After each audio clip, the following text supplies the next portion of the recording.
Welcome to the Unlist. Today we're discussing the house of Labo.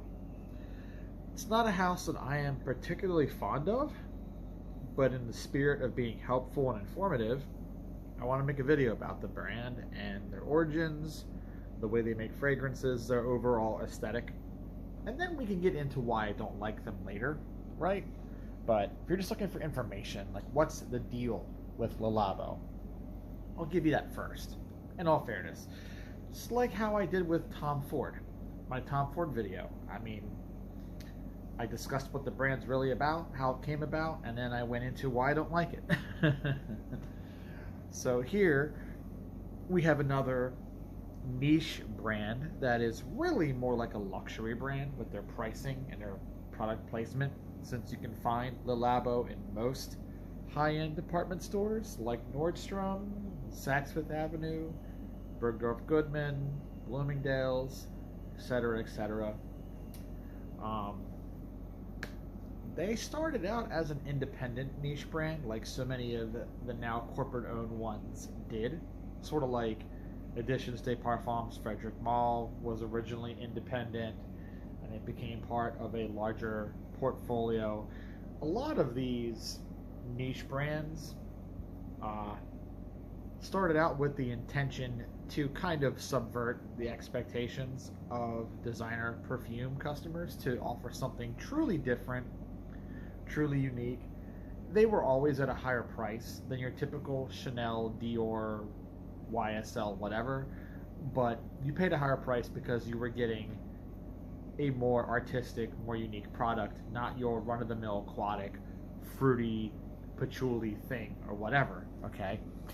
And the 2000s is really when interest in niche exploded, in part due to the success of some really quirky, obscure brands that mostly caught the attention of celebrities. It's always celebrities. They end up being the heralds of cultural change, whether it's musicians or athletes or actors. These days it's influencers, right? That exist mostly on the internet, but people with a lot of eyes on them, whatever they're wearing, whatever they're drinking, whatever they're eating, whatever they're listening to or checking out, suddenly everyone else wants to check it out too, right? So brands like Creed really broke through because people like Sean Penn and not so popular of a guy now, but Sean Puffy Combs, aka Puff Daddy P. Diddy, was a Creed fan as well, and a few others were Creed fans along the way. People in the public eye. And then, of course, Labo, their big thing was New York and all of the money that comes and goes through Manhattan. And a lot of millionaires, shakers and movers, captains of industry, if you want to call them that, they sort of found Labo back when they started in 2006, and they had a single boutique. Like many of these brands had a single boutique. Lush had a single boutique in the UK. Creed had a single boutique. Paris, all right. Yeah, believe it or not, there was a point in time where Creed had a single boutique, okay? A lot of these brands do start that way. Not all of them launch from a big sort of corporate shell operation or with big financial backers. Technically, Frederic Malle was already inside the industry when he launched his house, so he already had distribution footprints and he already had manufacturing because of his ties to the industry. But a lot of these brands didn't have that, so they had to do it one store basically at a time. So yeah, Labo did in earnest start off like many niche brands do, like a modern day artisanal brand or independent brand where it's a few people and one store. Now, the fragrances were developed by industry perfumers. That's the difference. That's why Labo was never truly an independent or artisanal brand. It was founded by two guys who served as creative directors. They had some capital from somewhere. They got investment from somebody believed in what they were doing and gave them money to start with. But they contracted through oil houses, as designers do, except they could afford to do things a little more quirky, a little more weird, right? Because they were not making mass appealing releases. It's very similar to how Etat Libre d'Orange also operates. Etat Libre d'Orange is another quirky sort of niche brand that uses industry perfumers. They're not doing stuff themselves, okay? They're hiring people from Firmenich, Givaudan, IFF, Takasago, so on and so forth. So, 2006, they created a 10 fragrance line, and that was the launch. And a lot of those fragrances are still made now. Some of them are not, but a lot of them are still made now.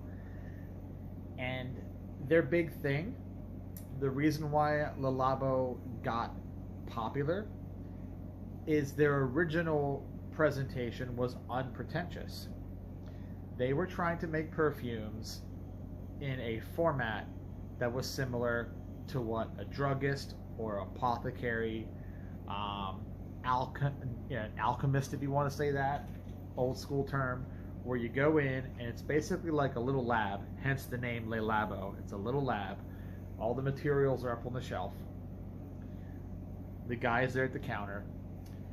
Now, this is where you get a little bit of performative versus actual perfumery. The people in the Le Labo store were not actual perfumers. It's performative, like I said. But what they were doing was taking the pre-made concentrate that wasn't diluted. So they were taking the concentrate that they were getting from the oil houses and shipping that directly to the store. And then diluting your bottle per order right there in front of you. So it kind of gave you a feeling that they were making you a custom perfume, but they really weren't. They were just taking whatever it was, whether it was, let's see, like Ambret Number 9, which was a launch perfume, Bergamot 22, which was another launch perfume. They were taking whatever you bought and pulling out the jug of concentrate, taking an empty bottle, diluting it, mixing it, and shaking it up for you right there, sticking your little sprayer stem in and screwing it on, giving you a cap, and then applying a label to the bottle that had the name of the fragrance, the materials in the fragrance, basically. And you could even personalize those labels and add your name to it if you wanted. This is your bottle of Bergamot 22, whatever. And then they send you on your happy way. Kind of a neat gimmick, you have to understand New York City. So New York City is always built around sort of artistic movements. You had Art Deco defined stuff like the Empire State Building, the Chrysler Building, a lot of stuff in that area, Rockefeller Center, all that.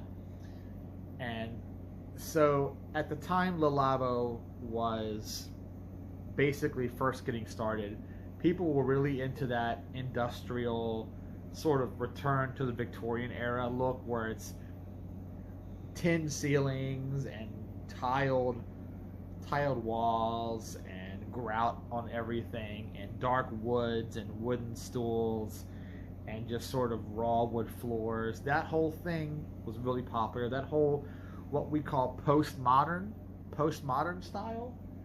People with handlebar mustaches and slicked back hair and, driving old cars and wearing reclaimed Salvation Army clothes or whatever. Shabby chic was another thing that was really popular back then. So they were kind of in the perfect storm of that. Everyone was trying to look like they crawled out of a Goodwill. Or an old-time movie. And Le Labo, with their medicinal-looking bottles, with the very functional label, right, on them, and they make it in front of you, and there's no plaques and no gemstones on the cap. No one is spinning you a story about magical water from the Alps or doing the thing that Creed does and saying, oh, our fragrances were worn by um, Alexander the Great or whatever, or Julius Caesar. No one was spinning you that bullshit.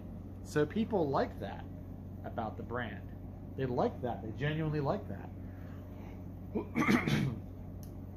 The nomenclature behind the brand, it's supposed to be, the name of the fragrance is the material of the largest quantity in the formula. And then the number is the total number of materials used. So therefore, when you look at a fragrance like Bergamot 22, 22 materials are in that formula, and bergamot is the largest one. Likewise, by number 19, which is a much newer fragrance, that really breaks the nomenclature because bath is not a material. Unless they're scraping pieces of porcelain from an old bathtub, iron shavings from the iron underneath, putting it in your bottle. So see, but we're not there yet. I'm not doing the complaint thing yet. I'm just giving you the details of what the brand is. I'll do the complaint later, like I said. But that was the original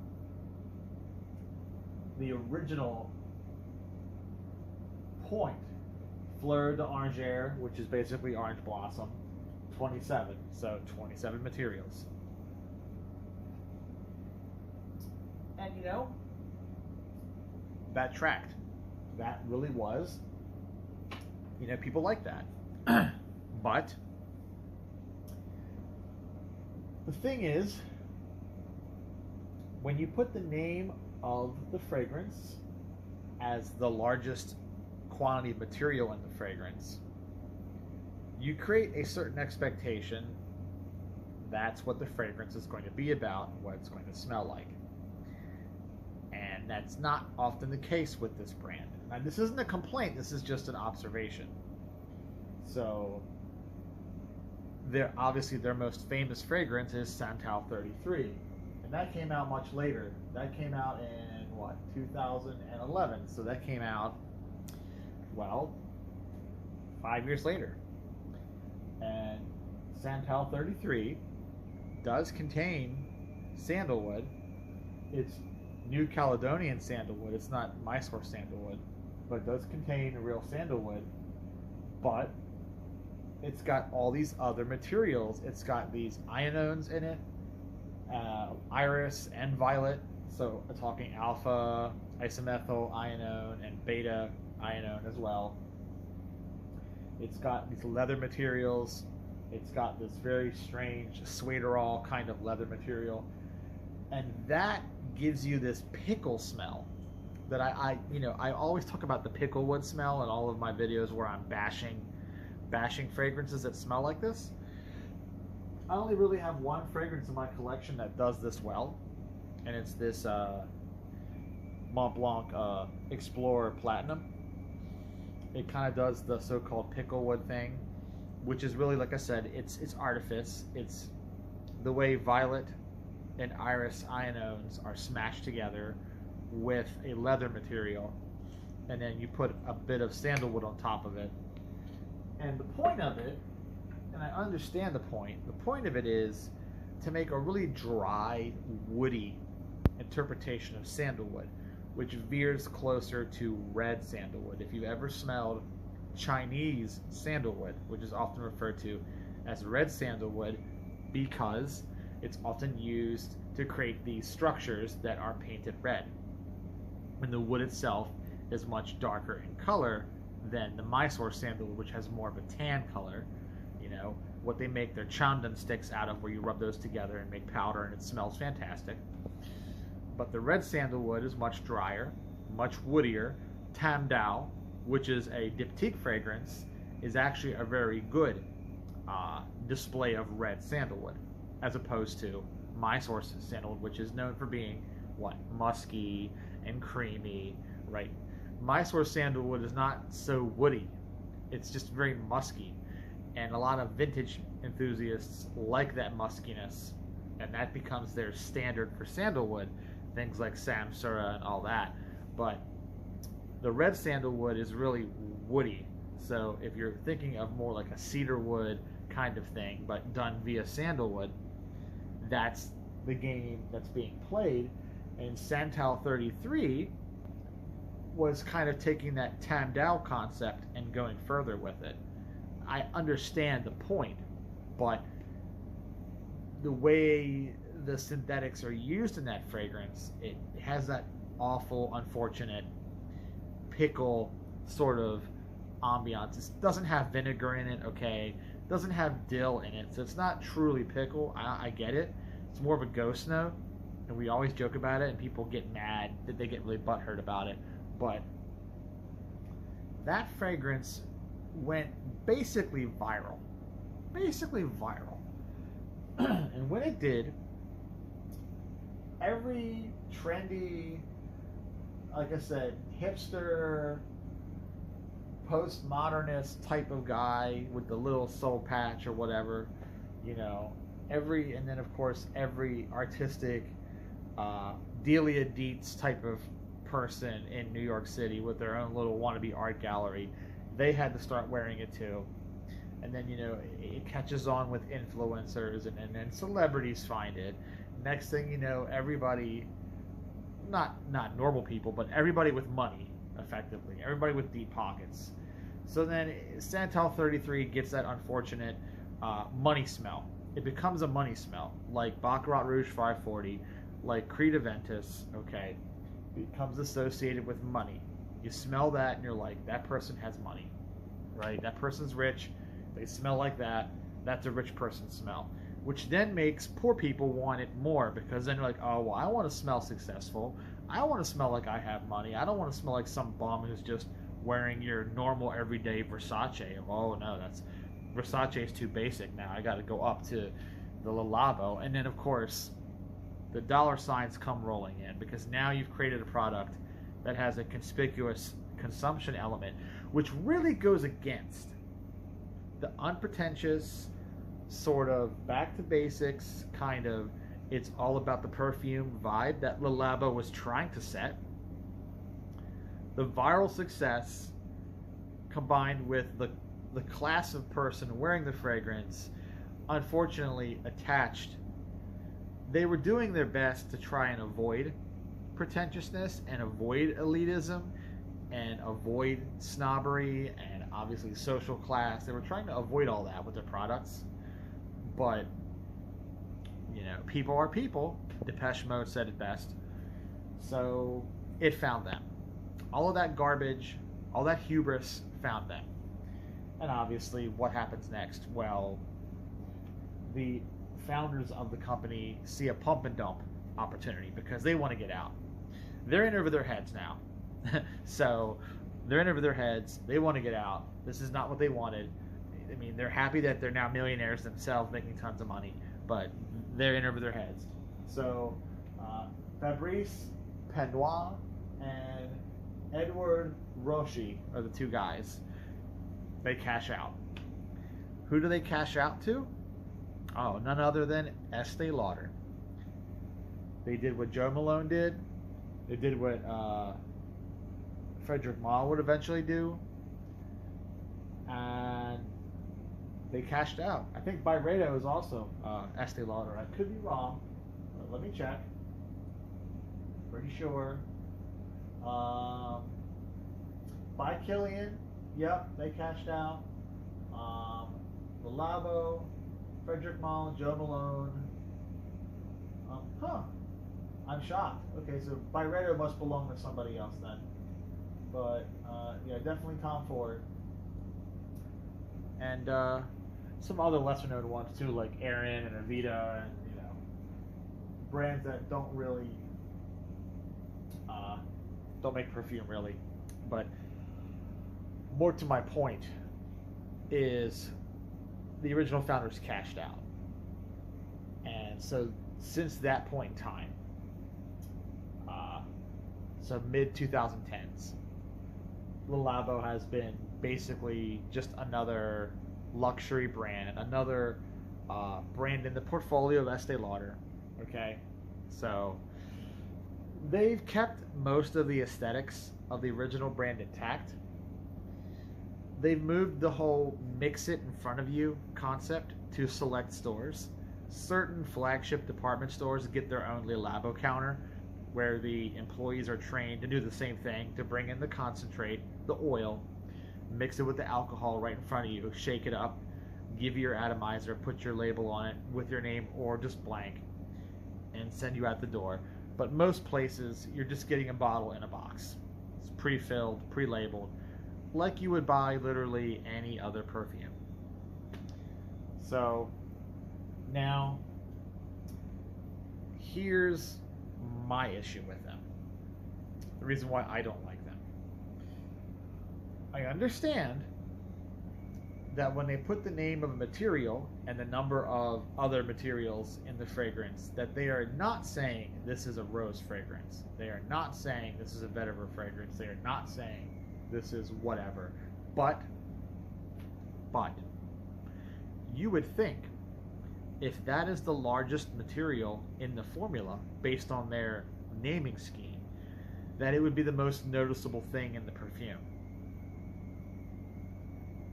Give you an example. Vetiver 46. Okay, all right. It's not supposed to be a vetiver fragrance, but vetiver is the biggest dose of material in the fragrance, and there's 46 other materials in it. That's the way it's named. So you would assume, therefore, above all other things, vetiver would be the biggest thing in the fragrance. It's not.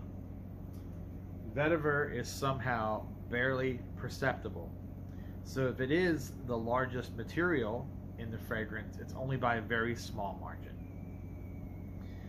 And honestly, Mark Buxton is the perfumer for Vetiver 46. And he basically reached into his back catalog of Comme des Garçons fragrances, like CDG, Man, CDG2, all the incense fragrances he made, basically that whole thing. He reached back into his Comme des Garçons back catalog and pulled out one that I guess he didn't release. When you smell Vetiver 46 by Le Labo, you're like, yeah, this just smells like a Comme des Garçons fragrance. It's very incensey, very woody, very smoky, that typical Comme des Garçons kind of vibe to it. Like Kyoto or one of those, or Man, Comme des Garçons Man. You're like, okay. Rubbery, woody, smoky. Where's the vetiver? I don't know.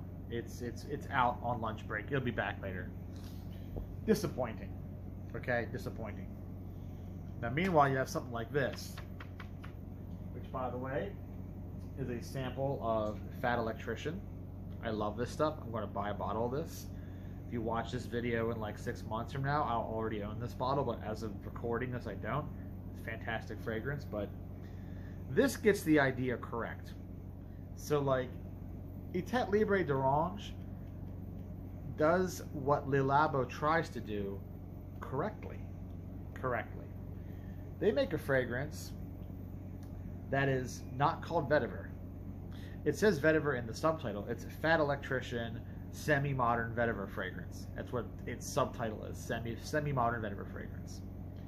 When you smell it, you're like, yeah, there's very clearly a vetiver note in this. But it's named Fat Electrician, so it's not about the vetiver. It is a vetiver-based fragrance. You get chestnut in here, you get vanilla in here, you get tonka in here, you get a sort of metallic kind of feeling in this. Really, Fat Electrician smells like a less sweet, woodier, nuttier, and generally just a more serious take on something like Vetiver Tonka by Hermes from way back in 2004. So, where vetiver is the primary thing on display, but it is not what the fragrance is all about. It is not Guerlain vetiver. It's not Tom Ford grade vetiver. It is a vetiver fragrance, but it is not all about vetiver. And that is why it's not just called Etat Libre d'Orange Vetiver, it's called Fat Electrician, right? And they spun a whole story around it, because Etat Libre d'Orange has all these goofy stories, really irreverent stuff. They're a really fun brand, honestly. But that is what I mean.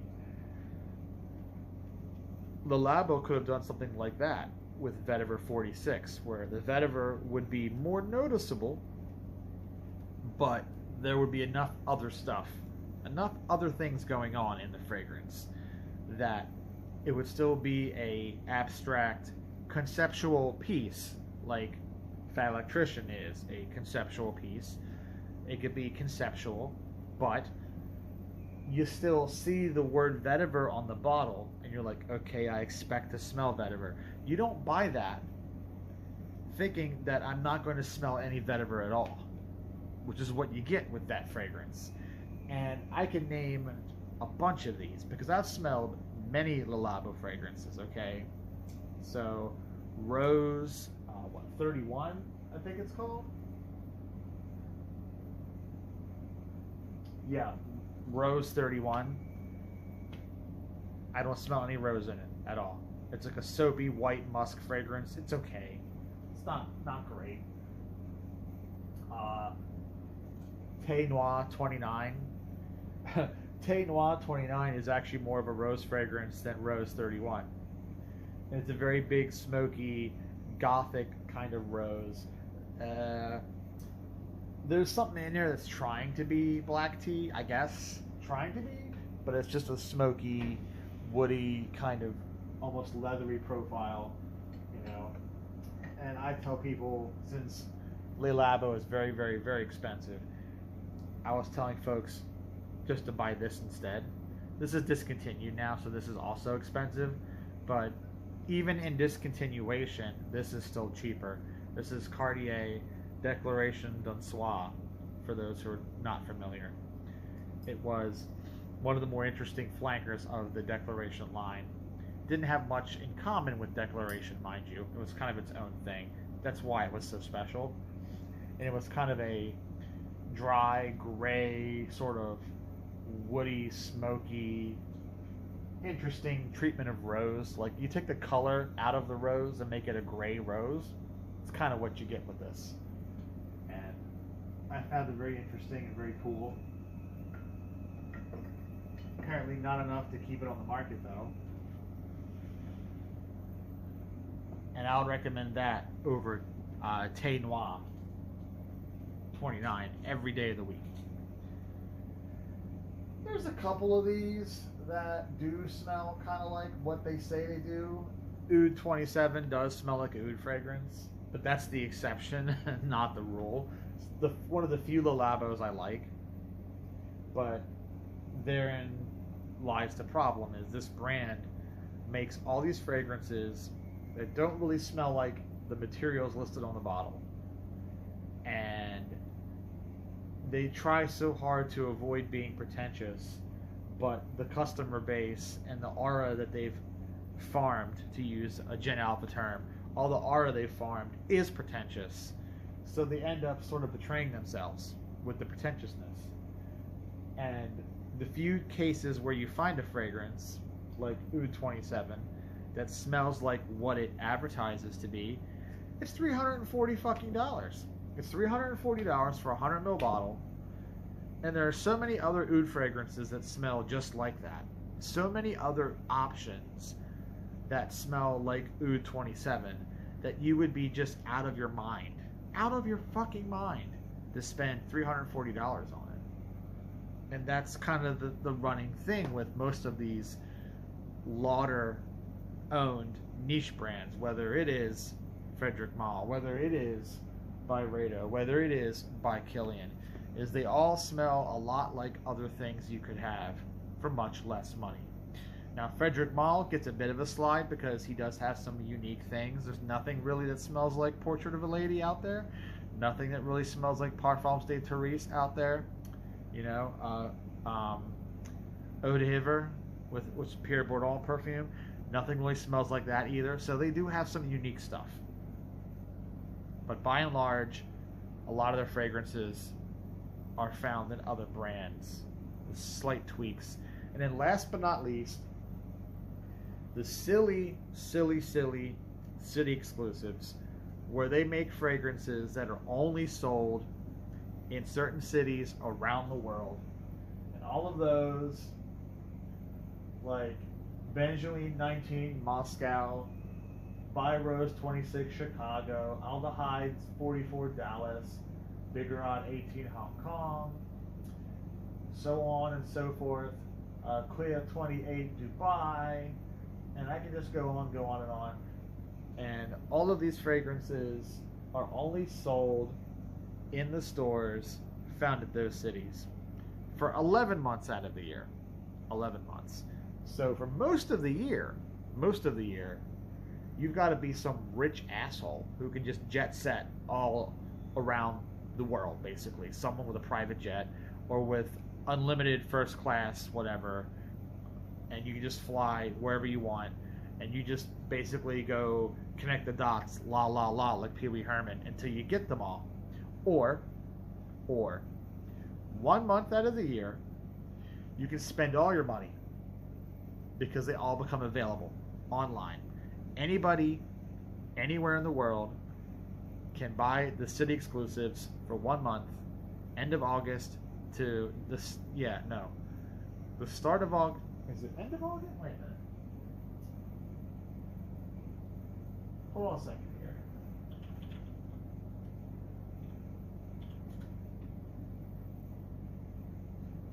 Yeah. Okay. So it's 2 months. It's 2 months. So it's the beginning of August to the end of September. So you get 2 months. So there's only 10 months out of the year where you've got to jet set around and be a rich asshole. But still, that means during those 2 months, all the people who've been lusting for these fragrances that can't have them, they're going to do a very unhealthy thing and spend literally thousands of dollars to buy as many of these exclusives as they can before they're sealed back in the vault again for 10 months and only available at their specific locations. Like you're playing Pokemon Go with fucking expensive niche perfume. All right, you got to either go to the neighborhood to catch that Pokemon, or you can find someone. You know, I don't know, man. It's stupid. And all of this just kind of backbites the whole point of the house being founded. It just ends up being this massive, conspicuous consumption thing. Oh, look at me! I've got the C exclusives. Whatever. I flew to Milan and bought the Milan one, or I saved up my whole life savings, and then August comes around and I bought 10 of them and spent $4,000 on them. And I'm just like, come on, guys. So there you go, man. The House of Labo and why I don't like them.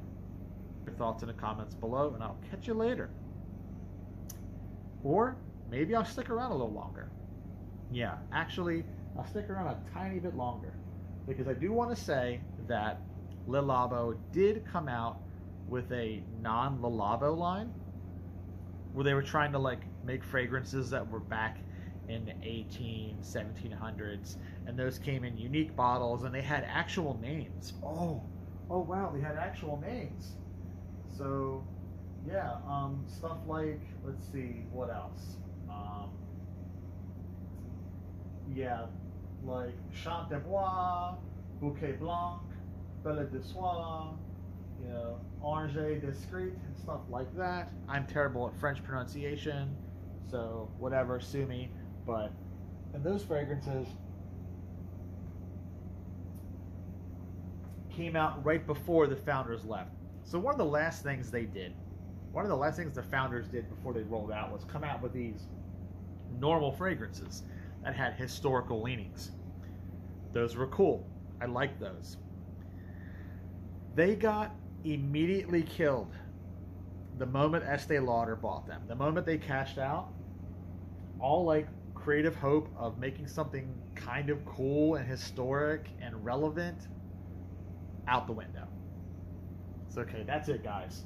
Now I'm finally finished ranting about Le Labo. You know who they are, you know what they do, you know why I don't like them. Now I can say, this has been the Unlist. Catch you later.